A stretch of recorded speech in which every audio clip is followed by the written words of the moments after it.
guys, good morning. I am back with another video, back with another old school video. Well, old school show, shall I say.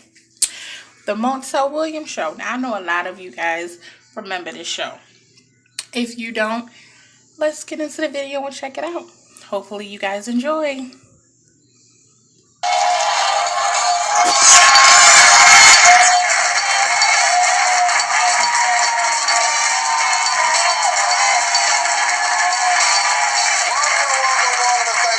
Today, if you think infidelity means cheating husbands, cheating boyfriends, then I want you to take a look at this tape of the secret lives of wives. Take a look at this. Say the word infidelity and what comes to mind? Cheating husbands.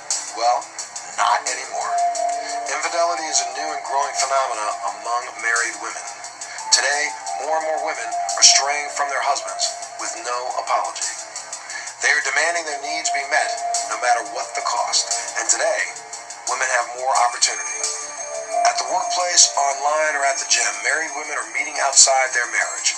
Men who are willing to provide romance, adventure, or a steamy sex life. Things they aren't getting from their husbands. These increased opportunities to meet men other than their husbands are giving women reasons to stop and consider how happy or unhappy they are at home.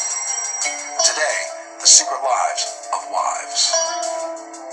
In the lunchroom, his leg bumped up against mine, and I didn't pull away. And I should have. And then after leg and hand and then...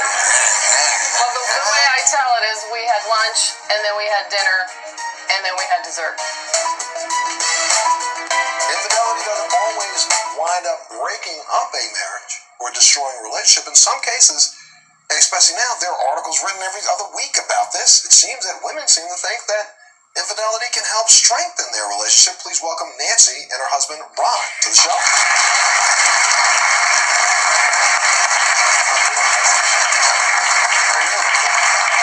Have a seat for a second. Let me slide over here for a second. All right. Because, Nancy, why don't you tell us what happened in your relationship? Well, it's quite simple, actually. I was a cheater. I had a secret life. It was very painful, and it was hard to live a lie. But I followed my emotions instead of what I knew was right, which is my marriage. And temporarily, I went in search of greener grass. So you found out you were looking for a greener path. Let's go back to that. How long has the two of you been married? 26 years. And how long after the I do did you go in search of a greener pasture? 2 years. 2 years. And how long did that greener pasture appear to be greener? It was about several months. It was a gradual thing. It was a man at work. So it's hard to say when it actually started being not right, because it started one day in the lunchroom. His leg bumped up against mine, and I didn't pull away, and I should have. And then after leg and hand and then... Well, the way I tell it is we had lunch, and then we had dinner, and then we had dessert. And I'm just wondering, how long did dessert last? I mean, you go to the smorgasbord, or were you just like... It was a few months. A few months. And, of course, the whole time I'm lying. I'm lying to my parents. I'm lying to him. I'm a Christian, but I felt like I couldn't go to church because I felt like that was a lie. So I was stuck in this place of torment on one hand, and yet it was really fun on the other hand. Okay, but it's a couple months now. Did you find out about this? Well, no, but it's funny. It starts out, I just need some time alone. And that should have been the red flag for me. And then that turns into, I think I need a little more time.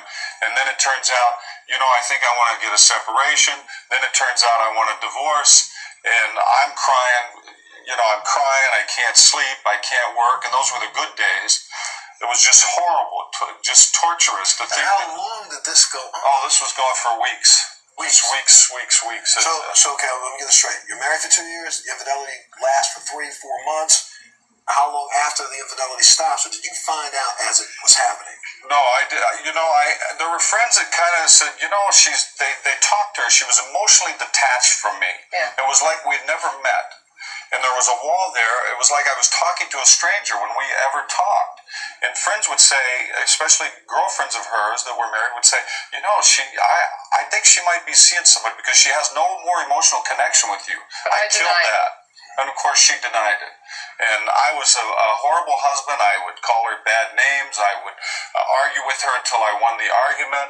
I was disrespectful to her. She was the butt of all my jokes. But right now, I'm gonna take a break. But right now, what you're doing is you're gonna give me the justification for her cheating by saying that you made her the butt of all jokes. You want to give me? I take responsibility, okay. And I know in your book one of the big words is responsibility, and I'm the man. I take responsibility. Without a doubt. And you know what? Before what? Stop. Now, I'm with you. He should be applauded for being responsible enough to accept the fact that there were some issues in his marriage that he needed to work on. But you were not the reason why she walked out the store. Absolutely not. Correct. I don't blame him. A couple that would sit there and say, just because I didn't speak to you in the morning, just because I wasn't affectionate enough to you last night, and the wife never brought up the fact that you were not being affectionate, or the husband didn't bring it up, then therefore there's an issue that belongs to the two of you, not just one of you. And I'm not going to sit here and allow that to be sent out that it's one person's fault. It was my choice and it was wrong. So let me take a little break. We'll be back right after this.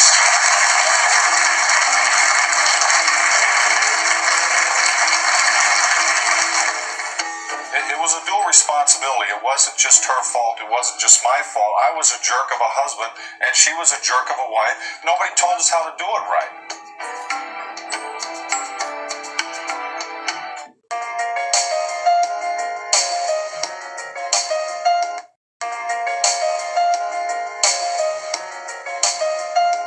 Now, so in your case, how come the two of you are together? Because most men would say, see ya. Well, part of it goes back to what we were talking about earlier, the responsibility. Yes. It was a dual responsibility. It wasn't just her fault. It wasn't just my fault. I was a jerk of a husband, and she was a jerk of a wife. Nobody told us how to do it right. So we decided, and you're right, it may be hard for a male to forgive his wife cheating, and that's where God plays a part in my life, and he gave me the strength to do it. But I had to swallow my pride, and I had to swallow my male ego and put that aside and say, hey, I own part of the responsibility for this. Now where do we go? And my wife came to me and asked me to forgive her. She said she was sorry, but a crucial thing is she asked for forgiveness. And I had to decide right there if I was going to forgive her or hold that over her head for the next 20 years. Okay, so how did you make the decision? You know what? I just forgive you. Come on, I mean, because it's got to be. You hit the key word. You hit the key word, decision. I made a decision. Everything is a decision. To love somebody is a decision. You can't just get caught up in the emotion of it, because the emotion changes like the weather. You decide. It's okay. Through the help of God, I found the strength, and I made a decision that morning to forgive her for this infidelity. And somehow, that was taken out of my heart and out of my life. I never had, in the last 24 years, I tell everybody, listen, I've never had a jealous bone in my body. I've never worried about infidelity ever again. It was gone. I made a decision. It was gone, and it was gone. You made a decision that it was gone from your heart. You're the one, I say, who played. And sometimes that's difficult to get away from the fun. Yes. So how did you make a decision in your life to reconnect? Yes. To where you had told people you'd fallen out of love with your husband in 2 years. Yes. So how do you fall back in love with a man that you claim that you didn't love for 3 months? It was a complicated process. It was actually, he forgave me easier than I forgave myself. Because I thought, what have I become? Who am I? How did this happen to me? How did I go down this slope and drift into this infidelity? This is not who I am. And yet it became who I was. So he forgave me, and I broke off with the man at work. In fact, we both actually talked to him. You called him initially and said... I called him that the morning that Nancy confessed to me that she was having an affair. She called her work, told her president that she was quitting, talked to the gentleman, that might not be the right word, and she said she would never talk to him again, and she hasn't, have you? Nope. No. I promise. Oh, the next Montel. And he's backstage. Please walk over. All right, so I was just playing. My heart stopped. You should see the look on her face. So I talked to him and I said, after she spoke with him, I said, my wife and I are going to try to get our marriage back together, and I don't want you talking to her, and we don't want to see you again. And that was it. And we never have seen him again. She's never talked to him again. And then it became a process of rebuilding, trying to get the marriage back on track. What can I do, honey, to make you feel loved? Tell me 5 specific things. No guessing. I don't want to live up to expectations that I don't know what they are. Give me 5 specific things that make you feel loved. Right. And I will start doing those things, even though I don't totally feel that I love you or you feel that you love me. But if I can do these actions, what we found out is our emotions started catching up with our actions. Yes. And we were like pendulums. As we were changing, and then eventually and it took several years, 3 or 4 years, but eventually The pendulum swung. Right. swung We're in the same doing direction. this now. And you can have, if you put the time and effort into it, you men have got to take a leadership role and take responsible and treat your wives like the queens that they deserve to be treated. And I'm telling you, she will treat you like a king.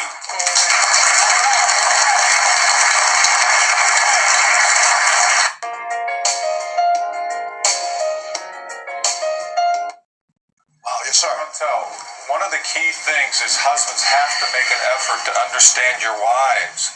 And that's what he's talking about by communicating. That doesn't mean yelling at each other, but really understanding her as a woman. My pastor says that's a very important thing, because if I understand her, I can stop making jokes with her in them. Okay, she's going to feel closer to me. I can stop calling her names that are inappropriate. I understand that. She starts being closer to me. So if you can start identifying things that help you understand your woman, that intimacy's going to grow. You're not going to need his stinking website, because your marriage is going to survive. And this website. The heart wants what the heart wants. People will find their way. No, that doesn't. No, wait. Let me just say. Fine. My wife wrote a book, The Greener Grass Syndrome. That the country is falling into that trap, thinking that the grass is greener on the other side. You have to stand and fight for your marriage. And I'm telling you, if you give them an easy out, people will take it easy out. If you take advantage of vulnerable people, which is what your website is doing, because people's emotions blow. Strayed. They always. They don't. Yeah, but they don't need It's your the help. human condition. They're going to find their way anyway. Let me just bring this to a close, because that's what we have to do.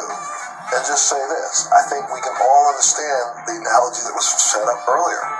If, in fact, you water your own damn grass, which is exactly what you're saying, men paying more attention, women paying more attention. And I'm not going to sit here and blame men for this, because I will tell you, as we sit here, just like you said, there are enough women out there who are so angry and miserable in their relationships that have cheated and angry, feel as if they messed up, that they're constantly in that one girl's ear that seems to have the good relationship. And that's something I'm going to do a show about that, because it's like when your best friend sets you up to fail, just like she did. Oh, out of time. Join us on the next one. Tell everyone.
Well, guys, hopefully you guys enjoyed this show. And